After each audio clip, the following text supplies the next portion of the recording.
Good evening. ठीक है।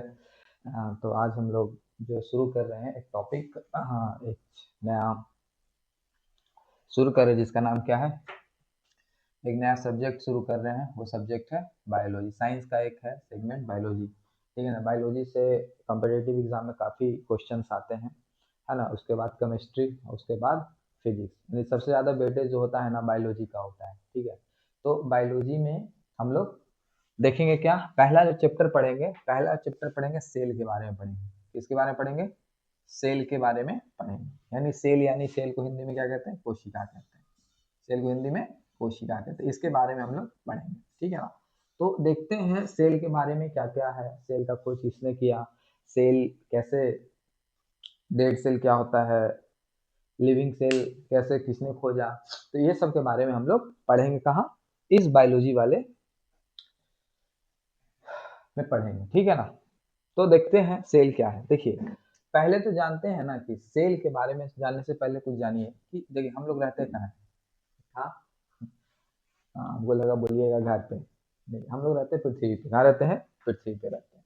और हम लोग पृथ्वी पे रहते हैं। आप लोग को पता होगा कि पृथ्वी पे दो तरह के जीव पाए जाते हैं। एक जीव होता है सजीव, और एक जीव होता है, दो तरीका के पाए जाते हैं। एक होता है निर्जीव, एक होता है निर्जीव, ठीक है। ये पाए जाते हैं सजीव और निर्जीव। आप लोग ये भी पता होगा कि सजीव कैसे बना, निर्जीव कैसे बना होगा। आप लोग पढ़े होंगे केमिस्ट्री में, थोड़ा बहुत जानकारी होगा। तो आप लोग पढ़े होंगे एटम के बारे में, ठीक है ना। एटम के बारे में, एटम मिलके बनता है मॉलिक्यूल। एटम मिलके क्या बनता है? मॉलिक्यूल्स बनता है, ठीक है। एटम मिलके मॉलिक्यूल्स बनता है, मॉलिक्यूल्स बनता है। और यही मॉलिक्यूल्स मिलके कोई, यही मॉलिक्यूल्स मिलके कुछ एक्स्ट्रा चीज जो निर्जीव वस्तु का निर्माण होता है वही बनता है। यानी एटम को हिंदी में कहते हैं परमाणु। एटम को हिंदी में क्या कहते हैं? परमाणु। यही अणु, बहुत सारा एटम मिलकर बनता है अणु, और यही बहुत सारा अणु मिलकर बनता है। तो जैसे मान लीजिए एग्जाम्पल में हो गया पत्थर ले लेते हैं, है ना। यही बहुत सारा अणु मिलकर क्या बना दिए? पत्थर बना दिए। ये सब क्या होता है? निर्जीव होता है। बीच पर उसी पर जाके सजीव का फॉर्मेशन होता है। सजीव के फॉर्मेशन में थोड़ा अलग है, थोड़ा अलग है। कैसे अलग है? तो निश्चित तौर पर आप जानते होंगे कि सजीव का क्या हुआ है? निर्माण हुआ। सजीव का निर्माण हुआ है, ठीक है ना। तो देखिए सजीव का निर्माण कैसे हुआ है। तो सजीव का निर्माण पहले बना सेल। क्या बना? सेल। फिर बना टिश्यू, फिर बना टिश्यू, टिश्यू। और उसके बाद बना, जब सेल मिल गया, जब सेल से बहुत सारा हुआ तो उसको कहें टिश्यू, और टिश्यू से बन गया ऑर्गेन, टिश्यू से बन गया ऑर्गेन, और वही ऑर्गेन से बना ऑर्गेन सिस्टम, ऑर्गेन से बन गया ऑर्गेन सिस्टम, ठीक है। ऑर्गेन सिस्टम बना, वही ऑर्गेन सिस्टम से क्या बन गया? बॉडी बन गया। यानी कोशिका, ठीक है। कोशिका से बना उत्तक, कोशिका से बना उत्तक, उत्तक से बना अंग, उत्तक से बना अंग, अंग से बना अंग तंत्र, अंग से बना अंग तंत्र, और यही अंग तंत्र मिलकर क्या बना है? बॉडी बनाया है, शरीर, ठीक है ना। यानी हम कह सकते हैं कि सजीव का निर्माण अगर हुआ है तो किससे हुआ? सेल से हुआ है। सजीव का निर्माण अगर हुआ है तो किससे हुआ है? सेल से हुआ है। इसी के बारे में हम जानते हैं। तो पहले जानते हैं कि सेल है क्या, व्हाट इज सेल। सेल का डिफिनेशन ही होता है व्हाट इज, मतलब कि सेल का डिफिनेशन जानेंगे व्हाट इज सेल। सेल है क्या, कोशिका है क्या। पहला क्वेश्चन यही आता है, पहला क्वेश्चन यही आता है। तो सजीव के शरीर में जो निर्माण प्रक्रिया में जो भाग लेता है, सजीव के शरीर के निर्माण में जो सूक्ष्म कण भाग लेते हैं, सूक्ष्म इकाई जो भाग लेते हैं, वही क्या है? कोशिका है। मतलब सिंपल सा डेफिनेशन है कि सजीव के शरीर में, सजीव के शरीर में, ठीक है ना, सजीव के शरीर में जो सजीव के शरीर के निर्माण में, सजीव के शरीर के निर्माण में, ठीक है, निर्माण में जो सूक्ष्म इकाई भाग लेते हैं, सूक्ष्म इकाई भाग लेते हैं, सूक्ष्म इकाई भाग लेते हैं, उसे क्या कहते हैं? उसे कोशिका कहते हैं। उसे क्या कहते हैं? कोशिका कहते हैं। देखिए, ये एग्जाम के पॉइंट ऑफ व्यू से बहुत ही इंपॉर्टेंट है। ये बीपीएससी में भी इससे क्वेश्चन आता है। इस चैप्टर से सेल से बीपीएससी में भी क्वेश्चन आएगा, ठीक है ना। बिहार पुलिस 72वीं बीपीएससी का एग्जाम होगा भी, उसमें भी इस चैप्टर से क्वेश्चन आएगा। और इम्पॉर्टेंट मान के तो, लेकिन आएगा ही आएगा, एक क्वेश्चन आएगा ही आएगा। तो अच्छे से पढ़िएगा, वीडियो को देखिएगा बढ़िया से, ठीक है ना। और बिहार पुलिस ये सब के लिए तो इम्पोर्टेंट है, जैसे वीडियो सब के लिए इम्पोर्टेंट है ही, ठीक है। तो सेल का क्या डेफिनेशन दिया हम लोग? सेल का डेफिनेशन दिया कि सजीव के शरीर के निर्माण में, सजीव के शरीर के निर्माण में जो सूक्ष्म इकाई भाग लेता है उसे हम क्या कहते हैं? कोशिका कहते हैं। आप लोग पढ़े होंगे 9th क्लास का, अगर वो किताब एनसीईआरटी पढ़े होंगे या 8th क्लास या बेसिक है ये सब तो पढ़े होंगे, तो उसमें बताया गया कि सेल क्या है, सेल क्या है, ठीक है ना। तो सेल में 3 मूलभूत इकाई हैं। क्या है मूलभूत इकाई? देखिए, पहला तो है कि सेल एक मूलभूत इकाई क्या है? पहला ही स्ट्रक्चरल यूनिट। इसे क्या कहते हैं? स्ट्रक्चरल यूनिट यानी संरचनात्मक इकाई कहते हैं। क्या कहते हैं? संरचनात्मक इकाई कहते हैं। सेल को अगर कहें तो सेल को क्या कहते हैं? संरचनात्मक इकाई कहते हैं। फिर इसको कहते हैं हम लोग, सेल को ही क्या कहते हैं? फंक्शनल यूनिट कहते हैं। क्या कहते हैं? फंक्शनल यूनिट कहते हैं। सेल को ही फंक्शनल, ठीक है ना, फंक्शनल यूनिट कहते हैं। क्रियात्मक इकाई कहते हैं। कौन सा इकाई कहते हैं? क्रियात्मक इकाई कहते हैं। जैसे कैसे कहते हैं क्रियात्मक इकाई? कैसे फंक्शनल यूनिट? जैसे मान लीजिए हमारा शरीर है, हम सांस लेते हैं, हम सांस लेते हैं, नाक से सांस लेते हैं, फेफड़ा में जाता है, तो फेफड़ा काम कर रहा है तभी ना हम लोग सांस ले पा रहे हैं। बोलिए, फेफड़ा काम कर रहा है तभी ना सांस ले पा रहे हैं। तो हम लोग नहीं कह सकते कि हमारा जो सेल है एक फंक्शनल यूनिट, हम बोल रहे संरचनात्मक है। अब सेल का आकार भी होता है ना। नाक को देख रहे हैं ना, नाक देख रहे हैं हम, एक आकृति का है, किसी का बड़ा है, किसी का छोटा है। जैसे हाथी का, बंदर का आँख, मानव का आँख, मिला लीजिए दोनों का सेम से मिलेगा, है ना। तो हम कह सकते हैं कि ये संरचनात्मक भी है, फंक्शनल भी है। आँख में आँख देखने का काम करता है तो फंक्शन है ना, सेल है तभी तो काम कर रहा है, तो इसीलिए हम इसको फंक्शनल यूनिट भी कहते हैं, ठीक है। और प्रत्येक देखिए, मान के चलिए कि प्रत्येक सजीव का निर्माण कोशिका से हुआ, यदि आपको पता है प्रत्येक सजीव का निर्माण किससे हुआ है? कोशिका से हुआ है, या जो भी हो सकती है। अब अभी तुरंत बताएं कि सजीव का निर्माण किससे हुआ है? सेल से हुआ है। प्रत्येक सजीव जितना आप देख रहे हैं सबका निर्माण किससे हुआ है? कोशिका से हुआ है। चाहे वो जंतु हो, चाहे वो पौधा हो, ठीक है। जंतु में अगर बात करें तो कुत्ता देख लेते हैं, बिल्ली देख लेते हैं, है ना, बिल्ली देख लेते हैं, ठीक। पौधा में अगर बात करें, पौधा में आप बात करें तो पौधा पीपल का पौधा हो गया, केला का पेड़ हो गया, इस तरीके का हुआ ना जी। तो सब में सजीव सजीव है, सजीव है, और उसका निर्माण किससे हुआ है? सेल से। किससे हुआ है? सेल से हुआ है। मानव का निर्माण किससे हुआ है? सेल से हुआ है। मतलब सेल का आकृति, साइज थोड़ा अलग हो सकता है, अलग हो सकता है, लेकिन निर्माण किससे हुआ है? सेल से हुआ है। ठीक है, सेल से हुआ है। तो हम लोग कह सकते हैं कि सारा सेल क्या एक जैसा होता होगा? हुँ? अगर यहाँ सब दिमाग रहे कि क्या सारा सेल देखने में एक ही जैसा होता होगा? बिल्कुल नहीं, सारा सेल एक जैसा नहीं होता, क्योंकि अगर कुत्ता का सेल और मानव के सेल मिला के नहीं मैच करें, क्योंकि उसका फंक्शन अलग है, हमारा फंक्शन है ना। लेकिन जब बना तो सेल से, बना तो सेल से, ठीक है ना। बिल्ली का मिला लीजिए, हमारा मिला लीजिए, दोनों क्या रहेगा? अलग रहेगा। उसमें सेल की संख्या शायद कम हो सकती है, कुत्ता में सेल की संख्या शायद ज़्यादा हो सकती है ना। तो सारा चीज जो है, सारा जीव जो है किससे बना हुआ है? तो जीव जो है किससे बना हुआ है? सेल से बना हुआ है। समझ में आ रहा होगा। अगर हम बात करें कि सबसे छोटा कोशिका, सबसे छोटा कोशिका, ठीक है ना, सबसे छोटा कोशिका की अगर साइज की बात करें, सबसे छोटा कोशिका की अगर बात करें तो 0.1 यूएमए का होता है, यूएम का होता है, ठीक है ना। सबसे छोटा कोशिका की बात करें तो 0.1 का, और सबसे बड़ा की बात करें, सबसे बड़ा कोशिका की बात करें तो कितना कितना हो सकता है? 170 इंटू 135 है, 170 इंटू 135, ठीक है, इतना है। अगर बात करें कि सबसे छोटी कोशिका कौन सा, सबसे छोटी कोशिका कौन सा है, तो आप लोग पढ़े होंगे माइकोप्लाज्मा। क्या पढ़े होंगे? माइकोप्लाज्मा, माइकोप्लाज्मा, माइकोप्लाज्मा, माइकोप्लाज्मा, ठीक है, माइकोप्लाज्मा, ठीक है ना, सबसे छोटी कोशिका है। अगर बड़ी कोशिका की बात करें, बड़ी कोशिका की बात करें, ठीक है ना, बड़ी कोशिका की बात करें तो शुक्रमुख के अंडा में ही बड़ी कोशिका पाया जाता है। शुक्रमुख का अंडा, शुक्रमुख का अंडा, सबसे बड़ी कोशिका की बात करें तो किसका है? शुक्रमुख का अंडा। और ऐसा नहीं कि शुक्रमुख में पाया जाता है, नहीं, शुक्रमुख के अंडा में ही सबसे बड़ी कोशिका पाया जाता है। इसका नाम है माइकोप्लाज्मा गैलेक्टिकम कुछ होता है, इस तरीके से, है ना। गैलेक्टिकम या सेप्टिकम कुछ होता है, पता होगा तो कमेंट करके बताइएगा। माइकोप्लाज्मा, ठीक है। और सबसे बड़ी कोशिका की बात करें तो किसका अंडा? शुक्रमूल का अंडा, शुक्रमूल का अंडा, ठीक है।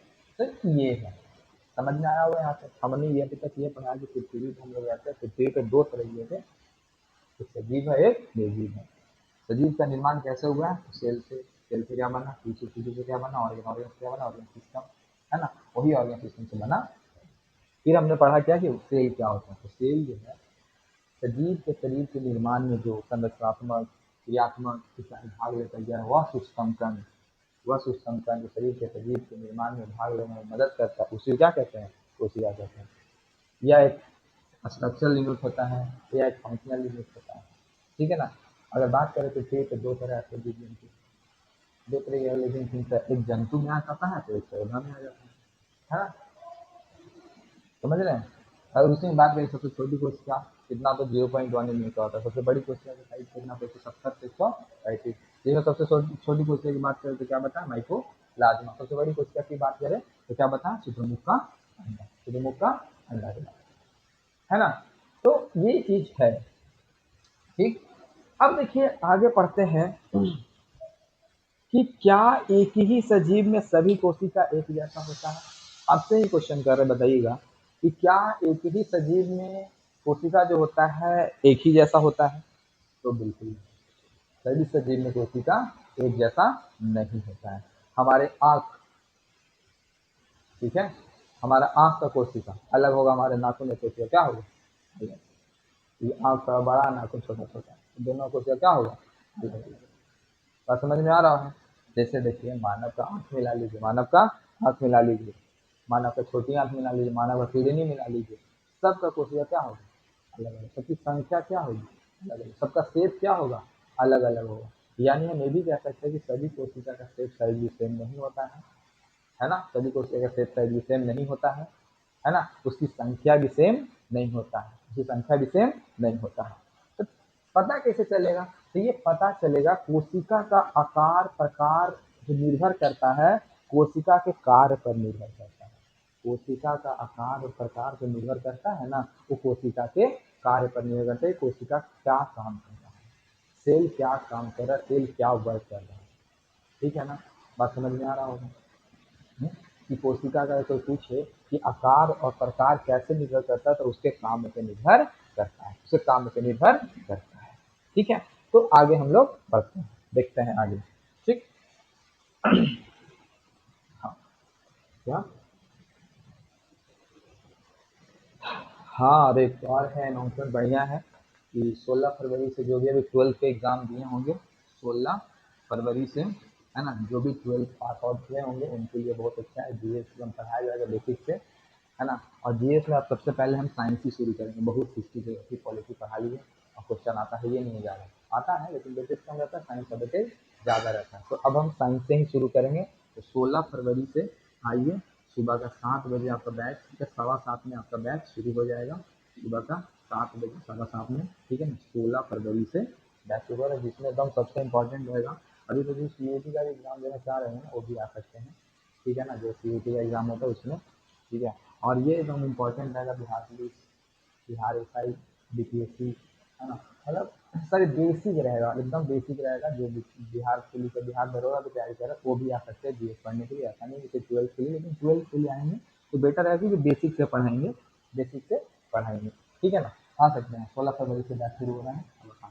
ठीक, चलिए हम लोग पढ़ते हैं आगे कि हम अभी बताएं कोशिका का अगर आकार की बात करें, अगर आकार की बात करें, प्रकार की बात करें, तो आकार और प्रकार इसके कार्य पर निर्भर करता है। आकार और प्रकार उसके कार्य पर निर्भर करता है। जैसे बंदर और मानव का भी थोड़ा देर पहले एग्जाम्पल दिए थे, बंदर और मानव का, समझ रहे हैं ना, बंदर और मानव का,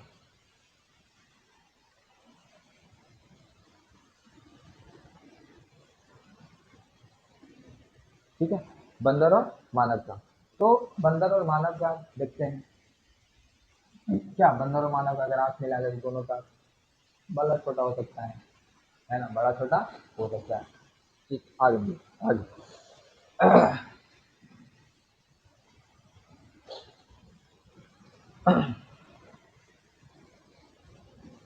तो इसी बेसिस पे कोशिका की संख्या की बात करें,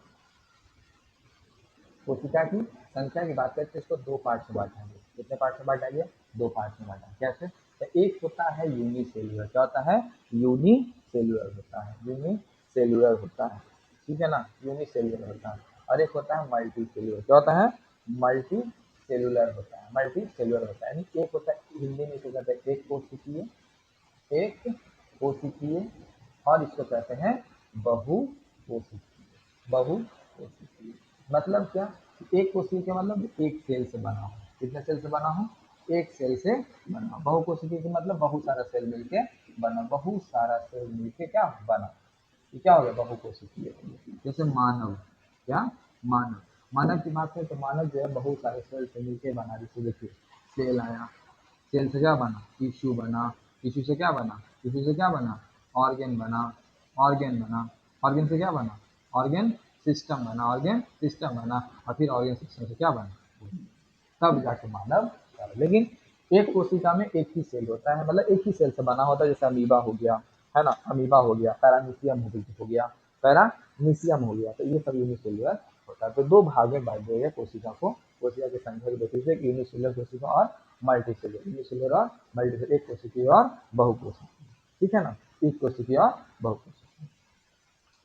अब सवाल उठता है कि सब कोशिका कोशिका कोशिका कर रहा है, लेकिन ये सब जानकारी आया कहाँ? ये सब जानकारी आया कहाँ? तो हमारे यहाँ बहुत सारे वैज्ञानिक, ठीक है ना, बहुत सारे वैज्ञानिक हैं, और ये सब जानकारी देने में बहुत सारे वैज्ञानिकों का योगदान है। तो उनके बारे में अब थोड़ा सा जानते हैं, ठीक है ना, उन वैज्ञानिकों के बारे में जानते हैं। ठीक, देखिए 1590 में, कब? 1590 में विज्ञान के क्षेत्र में एक बहुत बड़ा क्रांति किया, ठीक है ना। क्या खोज हुआ आपको पता है? 1590 में एक सूक्ष्मदर्शी का खोज हुआ, जिसको खोजने वाले थे जेड जैनसन और एच जैनसन। जिसको खोजने वाले कौन थे? जेड जैनसन और एच जैनसन। 1590 में एक सूक्ष्मदर्शी का खोज हुआ, सूक्ष्मदर्शी का खोज हुआ, और इसको खोजने वाले थे H Jamieson, H Jamieson, H Jamieson, Jansen होगा, जैनसन, एच जैनसन, और थे जेड जैनसन, जेड जैनसन। विज्ञान के क्षेत्र में बहुत बड़ा क्रांति लाया, ठीक है ना। ये 1590 में एक सूक्ष्मदर्शी का खोज हुआ। उसके बाद जो है 75 साल बाद, 75 साल बाद, 1665 में, 1665 में 75 साल बाद एक वैज्ञानिक था जिनका नाम था रॉबर्ट, क्या? रॉबर्ट। इन्होंने सेल को खोजा। किसको खोजा? सेल को खोजा। रॉबर्ट हुक ने किसको खोजा? सेल को खोजा।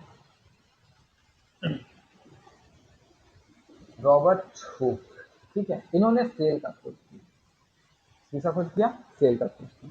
कैसे खोज किया? तो इन्होंने एक पेड़ को लिया, पेड़ के छाल को पूरा जितना पतला हो सकता था उसको उतना पतला कर दिया, जितना पतला हो सकता था उसको उतना पतला कर दिया। कौन? रॉबर्ट हुक, ठीक है ना। और जब वो अपना बनाया हुआ माइक्रोस्कोप से देखें, रॉबर्ट हुक अपना बनाया हुआ माइक्रोस्कोप से देखें, अपना बनाया हुआ माइक्रोस्कोप देखे, तो वो जो छाल था ना, उसमें जाली नुमा इस तरीके से घर जैसा बना बना सा दिख रहा था, इस तरीके सा बना बना सा दिख रहा था, ठीक है, इस तरीका सा, और सारा मरा हुआ दिख रहा था सारा। तो इन्होंने बोल दिया कि सेल जो होता है क्या होता है? मृत होता है। और इसीलिए कहा जाता है कि मृत सेल की खोज किसने की? किसने किया? तो रॉबर्ट हुक ने किया। किसने किया? कब किया? 1665 में। किस पेड़ का नाम था? कॉर्क, कॉर्क का पेड़ था, कॉर्क। उसका छालन जितना पतला हो सके उतना पतला वो कर दिए, उतना पतला वो कर दिए। बात समझ में आ गया होगा, ठीक है ना। सेल एक लैटिन शब्द है जी, सेल एक लैटिन शब्द है, ठीक है ना, ठीक है ना, जिसका मतलब ही क्या होता है? जिसका मतलब ही क्या होता है, बता सकता है क्या? जिसका शाब्दिक अर्थ क्या होता है? छोटा कमरा। जिसका शाब्दिक अर्थ होता है छोटा कमरा। और यही छोटा छोटा कमरा जैसा दिख रहा था, तो इसको बोल दिया कि सेल का आकृति कैसा होता है? कमरा जैसा। सेल का आकृति कैसा होता है? कमरा जैसा होता है, समझे। तो ये है। फिर उसके बाद 1683 में, 1683 में एंट्री मारते हैं लुवेन। कौन मारते हैं एंट्री? लुवेन हुक मारते हैं, लुवेन हुक मारते हैं, लुवेन हुक मारते हैं एंट्री, ठीक है। लुवेन लुवेन हुक एंट्री मारते हैं, ठीक है। और इन्होंने जीवित कोशिका का खोज किया। किसका खोज किया? जीवित कोशिका का, जीवित कोशिका का खोज इन्होंने किया। जीवित कोशिका का खोज किया। क्वेश्चन, हाँ हाँ ठीक है, मृत कोशिका जीवित कोशिका कैसे पता चला, देखो क्या हुआ था कि सेल हुआ था ना, तो उसके अंदर एक तरल पदार्थ, मान लीजिए तो ऐसा कुछ है, इसमें एक तरल पदार्थ, तरल लिक्विड फॉर्म में, इसी लिक्विड फॉर्म को हम लोग कहते हैं प्रोटोप्लाज्म। क्या पता कहते हैं? प्रोटोप्लाज्म। प्रोटो, और ये हमेशा तरल अवस्था में होता है, ये होता है जीवित, ये होता है जीवित। इसीलिए जब इन्होंने खोजा तो इन्होंने बोल दिया कि क्या है ये, जीवित कोशिका है। तो जीवित कोशिका प्रोटोप्लाज्म में फॉर्म में पाया गया, मतलब कि जो कोशिका के अंदर एक लिक्विड फॉर्म में पाया गया उसको प्रोटोप्लाज्म कहते हैं, एक तरल पदार्थ पाया उसको प्रोटोप्लाज्म कहता है, और वही 1683 में जीवित कोशिका को किसने किया। ये भी जान लीजिए कि जीवित कोशिका से ज्यादा मजबूत होता है मृत कोशिका। बोलिए कैसे? हम लोग का नाखून देखे हैं, नाखून ये डेड सेल है कि नहीं? डेड सेल है। तो डेड सेल है, डेड सेल है। अब वो हम लोग का शरीर ये वाला, ये शरीर है, तो ज्यादा इसमें नाखून से किसी को आप क्या कर सकते हैं, नोच सकते हैं। और इसीलिए बताते हैं कि जब रॉबर्ट हुक ने जब पेड़ को काटना शुरू किया तो पहले से डेड रहा करता है, अब हार्ड रहता ही है ना, हार्ड रहता ही है, तो इसीलिए उन्होंने बोल दिया क्या है, ये डेड सेल है। क्या है? डेड सेल है। बात समझ में आ रहा है ना? तो ये चीज था। उसके बाद अगर बात करें, उसके बाद बात करें कि आगे चलकर 1831 में रॉबर्ट ब्राउन की एंट्री होती है। आगे चलकर 1831 में किन की एंट्री होती है? रॉबर्ट ब्राउन की एंट्री होती है। रॉबर्ट ब्राउन की एंट्री होती है। अब रॉबर्ट ब्राउन है, इन्होंने पता लगाया कि जितने तरह का भी कोशिका होता है, चाहे वह आयताकार हो, चाहे वह वर्गाकार हो, चाहे वह गोलाकार हो, चाहे कोई आकार का हो, चाहे वो कोई आकार का, उसके मध्य में एक संरचना होता है, उसके मध्य में एक संरचना होता है। चाहे क्या बोले रॉबर्ट ब्राउन की, चाहे कोशिका कैसी हो, चाहे कोशिका कैसी हो, उसके मध्य में एक संरचना होता है, और यही संरचना का नाम दिया इन्होंने क्या? न्यूक्लियस। क्या नाम दिया? न्यूक्लियस। बात समझ में आया? इन्होंने इसी इसी इसी आकृति को क्या कहा, एकदम सघन आकार का, एकदम सघन होता है, ठीक है ना, इसी को इन्होंने क्या बोला? न्यूक्लियस बोला। न्यूक्लियस बोला यानी केंद्रक, क्या कहते हैं? केंद्रक कहते हैं, केंद्रक नाम दिया। तो रॉबर्ट ब्राउन ने किसी खोज किया? केंद्रक का खोज। किसे खोज किया? केंद्रक का खोज किया। लेकिन अभी तक वैज्ञानिकों ने यह नहीं पता लगा पाया कि जिस कोशिका से सजीव का निर्माण होता है वह कोशिका कौन है, वह कोशिका कौन है। अभी तक वैज्ञानिकों ने यह पता लगा ही नहीं पाया कि जिस कोशिका से सजीव का निर्माण होता है वो कोशिका है कौन। इतना सारा तो कोशिका सब कर रहा है, लेकिन वो कोशिका है कौन, कोशिका है कौन। तो इस बात की जानकारी हमें सेल थ्योरी देता है। कौन थ्योरी देता है? सेल थ्योरी देगा, ठीक है ना। इस बात की जानकारी हमें कौन देगा? सेल थ्योरी, जो 1838 से 49 के बीच में, 1838 से 49 के बीच में, 1838 से 49 के बीच में ये सेल थ्योरी, ठीक है। अब इसमें क्या था सेल थ्योरी में, इसमें क्या था सेल थ्योरी में? देखिए ये जो सेल थ्योरी लाने वाले थे वो स्लाइडेन और स्वान थे। सेल थ्योरी देने वाले कौन थे? स्लाइडेन और स्वान, स्लाइडेन और स्वान थे, स्लाइडेन और स्वान।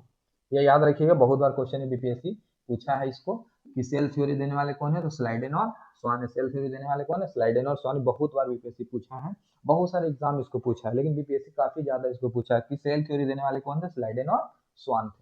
अब ये सेल थ्योरी में क्या पता चलता है? सेल थ्योरी में देखिए बहुत सारा बात है सेल थ्योरी में, लेकिन 3-4 गो बात काफी इंपॉर्टेंट है, उस बात को जान लीजिए, ठीक है ना। मुख्य बात 4 गो है। देखिए पहले तो ये बोले ना कि पहला बात इसमें सेल थ्योरी में था कि प्रत्येक सजीव कोशिका का बना होता है, प्रत्येक सजीव जो है किसका बना होता है?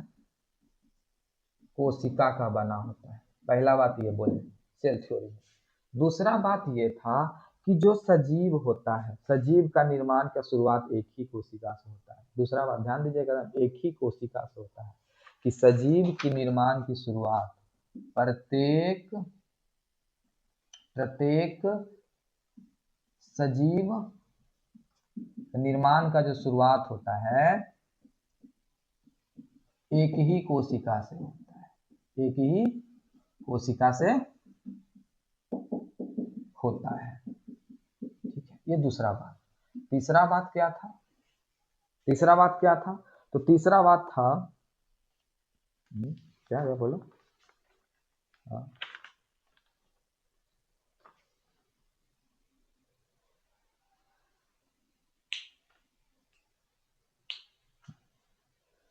हाँ ठीक है। एक तीसरा बात ये था, क्या बोलो ना जी,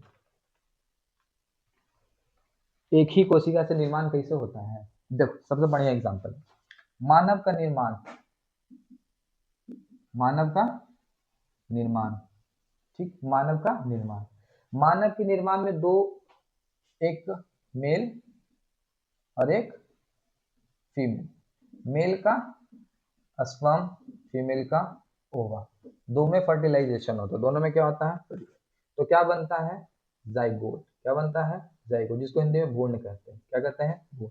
अब यही फिर आगे चल के क्या बनता है? इम्ब्रॉय बनता है। क्या बनता है? सॉरी, ये जाइगोट एक कोशिका, ये जाइगोट क्या हुआ? एक कोशिका। तो दो, ये दो अलग अलग कोशिका मिला ना जी, तो मिल के क्या बना? एक कोशिका बना। एक कोशिका बना, जिसको हम क्या नाम दिए? जाइगोट नाम दिए। फिर यही आगे चल के क्या बनता है? इम्ब्रॉय बनता है। क्या बनता है? इम्ब्रॉय बनता है। क्या बनता है? इम्ब्रॉय बनता है। इम्ब्रॉय बनता है, और यही इम्ब्रॉय जाता है कहाँ? गर्भ में जाता है। यही इम्ब्रॉय कहाँ जाता है?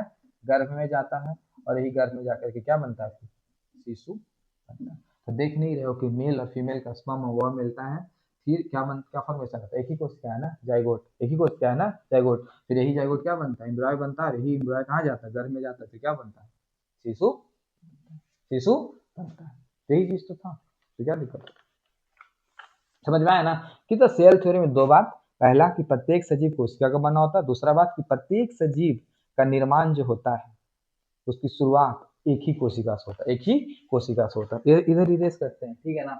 इसमें याद रखिएगा 1590 में पहला सूक्ष्मदर्शी जो खोजा था एच जॉनसन और जेड जॉनसन ने, भी 1665 में रॉबर्ट हुक ने एक मृत कोशिका की खोज किया था कॉर्क के पौधे से, फिर और फिर 1683 में लुवेन हुक ने जीवित कोशिका खोज किया था, ठीक है ना? इतना बात ध्यान में रखिएगा। अब देखिए इसको आगे समझते हैं क्या उसी में सेल थ्योरी में ही, सेल थ्योरी में समझते हैं। क्या समझते हैं सेल थ्योरी में?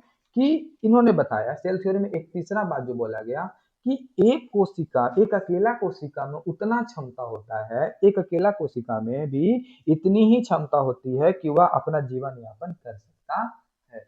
एक अकेला कोशिका में उतना ही क्षमता है, इतना क्षमता है कि वो अपना जीवन यापन कर सकता है। यानी सीधा बात लिख देते हैं कि जीवन यापन करने की क्षमता, जीवन यापन करने की क्षमता, क्षमता अकेला कोशिका में, एक अकेला कोशिका में, ठीक है? एक अकेला कोशिका में। चौथा बात जो सबसे इंपॉर्टेंट याद रखिएगा कि नए कोशिका का निर्माण पुराने कोशिका से ही होता है। यानी नए कोशिका का निर्माण जिस भी प्रक्रिया से होता है उसमें प्रमुख भूमिका किसका नहीं होता है? केंद्रक का होता है। किसका होता है? केंद्रक। क्योंकि नए कोशिका के निर्माण में प्रमुख भूमिका किसका होता है? केंद्रक का होता है, ठीक है ना? केंद्रक का होता है। लेकिन ये सेल थ्योरी असफल रहा कि नया कोशिका बनता कैसे है, ये नहीं बता पाए थे। बस इतना इन्होंने बता दिया कि नया कोशिका के निर्माण में केंद्रक का बहुत महत्वपूर्ण योगदान रहता है। नया कोशिका के निर्माण में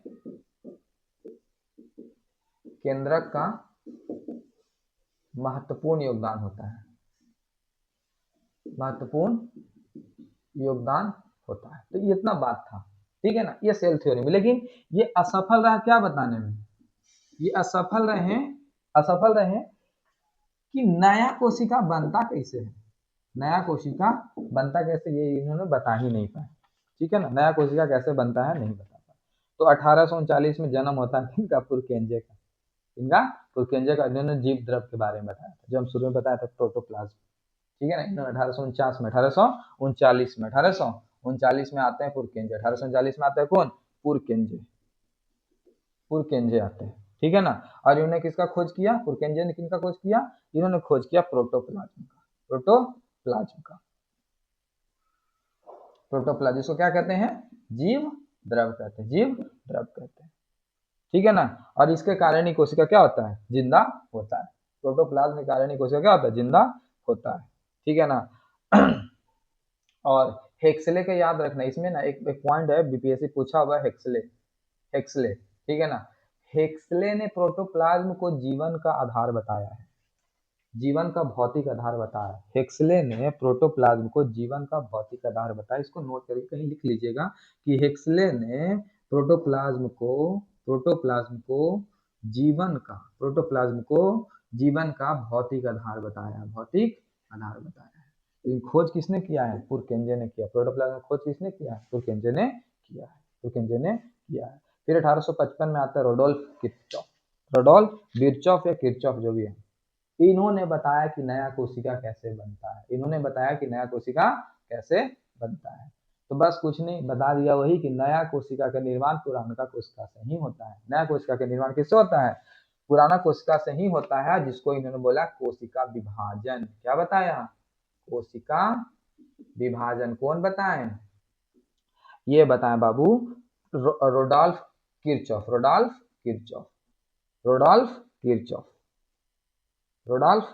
किरचॉफ या किरचॉफ जो भी है। कब आए थे, 1855 में। 1855 कोशिका विभाजन के बारे में बताया। और ये भी बताया कि नया कोशिका के निर्माण कैसा होता है, तो नया कोशिका के निर्माण पुराना कोशिका से ही होता है, पुराना कोशिका से ही होता है।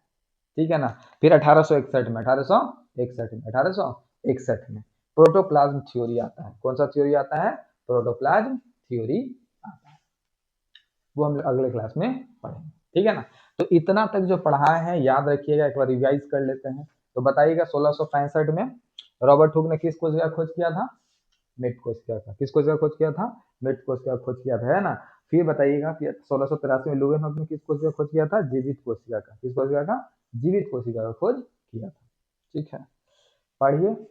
16 फरवरी से जो बैच स्टार्ट हो रहा है, 16 फरवरी से, ठीक है ना, 16 फरवरी से एक बैच स्टार्ट हो रहा है। जो 12th के एग्जाम दिए हैं ना जो स्टूडेंट, उनके लिए भी है। और जो तैयारी पहले से भी कर रहे, पार्ट 1 पार्ट 2 में भी है, वो भी आके दे सकते हैं, पढ़ सकते हैं, है ना।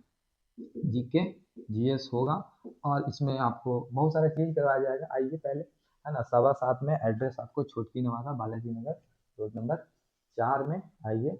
नंबर तो रहता ही है, फेमस ही, कॉल कर लीजिएगा आने से पहले। ठीक है ना, कोई प्रचार उच्चार नहीं कोचिंग का। ठीक है, बस आइए पढ़िए। मिलते हैं फिर अगले क्लास में, अगले वीडियो में मिलेंगे। Thank you very much.